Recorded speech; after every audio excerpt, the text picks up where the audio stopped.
Well, hi there again, Oak Grove Church. We are, into our second full week of being sheltered in place or staying home. And it's going to be a challenge to a lot of people. This is something we've never been through before. And again, we want to know we're doing all we can to stay connected and to shepherd and just be connected to people. And we hope that all of us as leaders are doing the same. And I want to encourage you.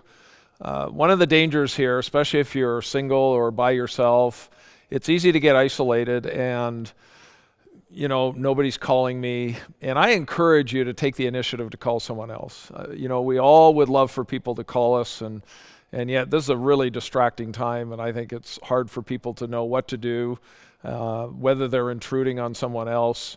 And I just want to encourage you that if you want to talk to someone, if you want prayer, if you just need a voice to hear, just call somebody. I mean, that's part of what we are as a spiritual family. And so this is a unique challenge for us, and we want to just keep finding ways to stay connected and to care for one another.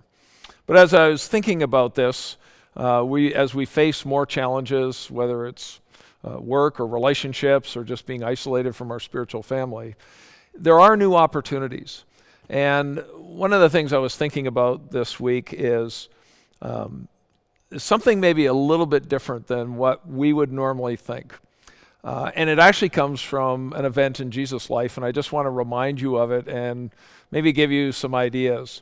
Normally when we think about what we're doing, most of us don't have as much problem giving to someone as much as receiving. And we struggle with that a little bit. We all want to be independent and have our things figured out and not have to bother anybody.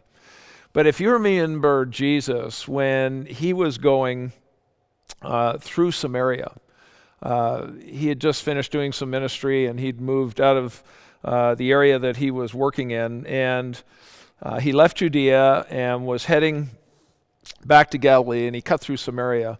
And you remember the story of the woman at the well, the Samaritan woman at the well. And if you remember this, I'll just read the text for you. Jesus came to the city of Samaria, near the parcel of ground that Jacob gave to his son Joseph. And Jacob's well was there, and therefore being wearied from his journey, was sitting by the well, and it was about the 6th hour, which probably in Jewish time would have been around noon. There came a woman from Samaria to draw water. Jesus said to her, "Give me a drink."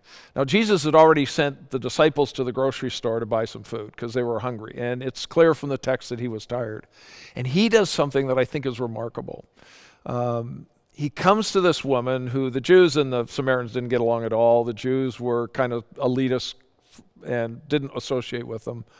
And Jesus actually asks the woman to meet his need. He didn't start by saying, "What can I do for you?" But he says, "I'm thirsty. Can you give me a drink of water?" And what is remarkable about that is that one of the ways that God can give us opportunities into other people's lives is not the posture of us helping others, but allowing, in this case, someone who is an unbeliever to help Jesus. And what's striking about that is that Jesus presents a need to somebody who can meet it. And then he's going to turn the conversation to spiritual things about how he can give her living water if she really understood who she was talking to. And so one of the things I want you to consider is not just helping others, but even in your neighborhoods, it's absolutely okay sometimes for us to ask maybe our unsaved neighbors for help with something. Because when we do that, we show that we value them as a human being and as part of a community, and that our lives aren't so independently secluded that we can't allow others to respond to what our needs are. And it's a remarkable way to show respect and love and build a bridge into someone's life where you can maybe meet a much deeper need than the one that they're doing for you.